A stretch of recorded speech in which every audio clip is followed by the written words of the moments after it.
তো হ্যালো বন্ধুরা, good morning. আজ সকাল সকাল চলে এলাম আপনাদের কাছে গুড মর্নিং বলার জন্য।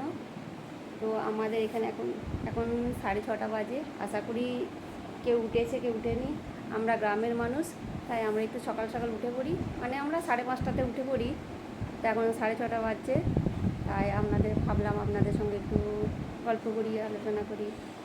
তো সবাই এখন আশা করি ওঠেনি, এখনও কেউ উঠেছে কেউ ওঠেনি। গ্রামের মানুষরা সাধারণত উঠে পড়েছে, কিন্তু টাউনের মানুষরা বেশি একটু 9টা 9:30 না হলে ওঠে না। তো আমার মেয়েও এদিকে ঘুমাচ্ছে, দেখুন ওকে আমি উঠাচ্ছি, অনেকক্ষণ থেকে উঠছে না। এই দেখুন এখন কেমন ব্ল্যাঙ্কেট ঢাকা দিয়ে ঘুমাচ্ছে।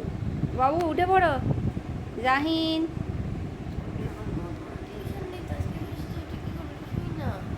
টিউশন আজ বলে উঠতে হবে না, বেলা হয়ে গেছে, 6:30 বেজে গেছে। কিন্তু উঠে পড়ো উঠে পড়ো উঠে পড়ো উঠে পড়ো বাবু, উঠে পড়ো। না না আর একটু না, আর একটু না। দেখছেন ও উঠতে চাইছে না। আচ্ছা টিউশন স্যার যখন না হয় আসবে না, কিন্তু পড়াশোনা তো আছে, পড়াশোনা তো করতে হবে। এখন উঠবো না, তাই বললে হয়? উঠে পড়ুন উঠে পড়ুন। উঠবেন, খাবেন, ব্রাশ করবেন, কত কিছু কাজ আছে, তারপর পড়তে বসা। স্কুল আছে তো, না টিউশন না থাকলে এবার পরে উঠবো।